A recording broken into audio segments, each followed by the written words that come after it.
How do you erase an empire from the world's memory? Not with fire and sword, but with silence. Imagine a civilization so advanced that its cities astonished foreign explorers.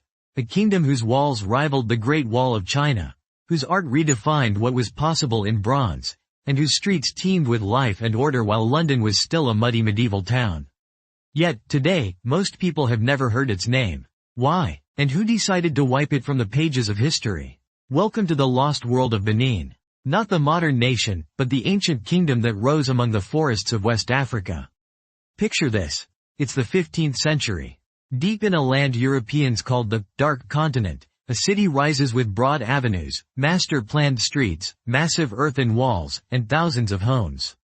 At its heart stands a palace complex so vast, so intricate, that foreign traders compare it to the wonders of Europe and Asia. But this isn't a scene from fantasy. This is Benin City, a metropolis so sophisticated, it challenged everything outsiders thought they knew about Africa. But let's back up. Before Benin became a legend, it was simply a cluster of villages. According to oral tradition, the people of Edo, later known as Benin, were ruled by a series of local chiefs. But in the 12th or 13th century, a crisis of leadership sent emissaries to a distant land, the Yoruba city of Ife. They returned with a prince named Oranmiyan, whose descendants would become the Obas, kings, of Benin. If you detect echoes of myth and legend, you're right. But what happened next is history. Under these Obas, Benin transformed from a loose confederation into a powerful centralized kingdom. By the 15th century, Benin's rulers presided over an empire stretching from the Niger River to the Atlantic coast. Their capital, Benin City, was an urban marvel. Think about the medieval cities you know, London, Paris, Florence. Now imagine a city so well planned, so clean, so orderly, that Portuguese explorers arriving in 1485 described it with awe. The city is larger than Lisbon. The houses are large, especially that of the king, which is richly decorated and has fine columns. The city is clean and the people are polite. Wait, what? Wasn't Africa supposed to be wild, primitive, chaotic? That's what centuries of Western narratives insisted. But Benin City defied the stereotype. Let's talk about those city walls. While the Great Wall of China is rightly famous, did you know that the walls of Benin, if laid end to end, would have stretched for over 10,000 miles? These moats and ramparts, built over hundreds of years, encircled the city and its surrounding villages, creating a network of defenses that would make any medieval lord jealous. The Guinness Book of World Records once called it the largest earthwork carried out prior to the mechanical era. Yet, you've probably never heard of it. But Benin's marvels didn't end with its walls. Enter the Benin bronzes. Imagine intricate plaques, heads, and sculptures cast in brass and bronze, depicting kings, warriors, and everyday scenes with astonishing realism and detail. These weren't mere decorations, they recorded history, proclaimed royal power, and embodied spiritual beliefs. When Europeans first saw them, they couldn't believe Africans had created such masterpieces without outside help. How could a primitive civilization produce art that rivaled the best of Renaissance Europe? Spoiler. They did, and they did it centuries before the first Portuguese caravel ever touched West African shores. The secret? Generations of guilds, artists and smiths who passed down their knowledge in families, protected by royal patronage. Their techniques were so advanced that even today, experts marvel at their sophistication. But why does so little of this survive in popular memory? Here's where the story turns dark. In 1897, a British expedition marched on Benin City. Officially, it was retaliation for the killing of a British envoy. Unofficially, it was about power, loot, and imperial dominance. British troops invaded, looted, and burned Benin City to the ground. The Oba was exiled, the royal palace destroyed, and thousands of bronzes and treasures were carted off to museums and private collections across Europe. The city's walls were dismantled. Its legacy? Suppressed, distorted, and written out of Western textbooks. Let's pause for a second. Why do some empires get celebrated, Rome, Greece, Egypt, while others are consigned to oblivion? Is it just about who writes the history books? Or is it about whose stories threaten the established order? For centuries, Western historians dismissed evidence of advanced African civilizations. The myth of the Dark Continent was just too convenient. It justified conquest, colonization, and the plundering of resources and culture. If Africa had its own cities, its own art, its own science, what did that say about the so-called civilizing mission of Europe?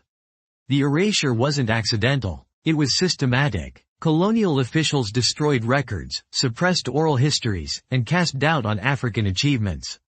Even the Benin bronzes were displayed as curiosities, proof, supposedly, of lost tribes or foreign influence, never as evidence of indigenous genius.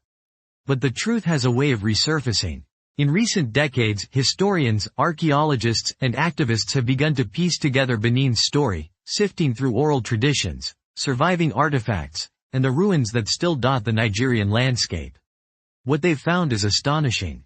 Take the city's urban planning. Benin City was laid out in a grid, with broad streets radiating from the palace, neighborhoods organized by profession and status, and complex systems for sanitation and drainage. European visitors marveled at its cleanliness and order, something they rarely encountered at home. Have you ever wondered what Africa's cities might have looked like if colonization hadn't smashed them? Benin gives us a tantalizing glimpse. This was a city where commerce, religion, and governance flowed together, where markets bustled with goods from across West Africa, and where the Oba's court was a center of diplomacy and spectacle. The king was both a political and spiritual leader, surrounded by a complex bureaucracy and powerful guilds. Justice was dispensed in public, rituals maintained cosmic order, and festivals filled the streets with music and color. The more we learn, the more the old stereotypes crumble. Did you know that in the 17th century, Benin's diplomats negotiated with the Portuguese, Dutch, and English as equals? That its soldiers wielded imported firearms and its merchants traded ivory, pepper, and textiles across continents? Or that its artists experimented with new forms and materials, adapting to changing times while preserving their unique traditions? This was no isolated backwater. It was a hub of innovation, creativity, and resilience. But perhaps the most remarkable thing about Benin is how much survived, despite everything.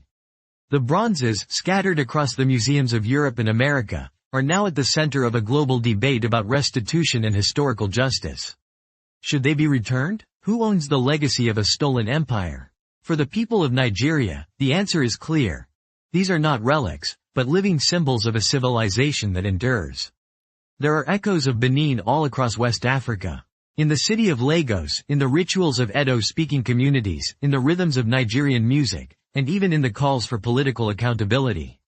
History, after all, is not just what happened, it's what we choose to remember, and what we fight to reclaim. And Benin is not alone. The world is littered with lost cities and hidden marvels, erased not by time but by the deliberate choices of those in power.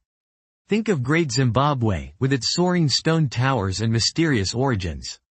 Or the Swahili city-states of the East African coast, whose coral palaces and mosques once dazzled visitors from Arabia and India.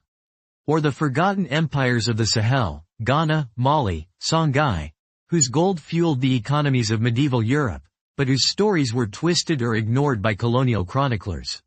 Why do we let these marvels slip through our fingers? Is it just distance, out of sight, out of mind? Or is there something deeper? A discomfort with histories that refuse to fit the old narratives? When we look at the ruins of Benin City, we're forced to ask, what else have we missed? What other stories are waiting to be uncovered? Maybe the real power of history isn't just in what we remember, but in what we recover.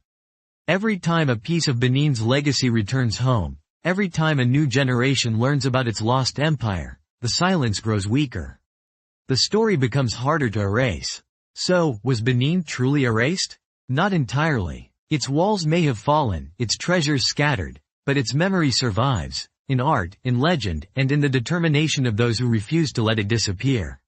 The real tragedy isn't that Benin was lost. It's that for so long, we were denied the chance to know it. And that's why history matters. Not just the big names and the familiar dates, but the hidden marvels and forgotten empires that challenge our assumptions and expand our world. Every lost city is a puzzle. Every erased empire is a story waiting to be told. So, what other wonders lie buried beneath our feet? What other empires have been erased from the history books, waiting for someone to ask the right questions? Maybe you're the one who will help rediscover them. If you want more stories like this, of lost worlds, hidden marvels, and the real stories behind the myths, subscribe to History Owl. Let's shine a light on the past, together. Because history isn't just about what we've been told. It's about what we're willing to discover.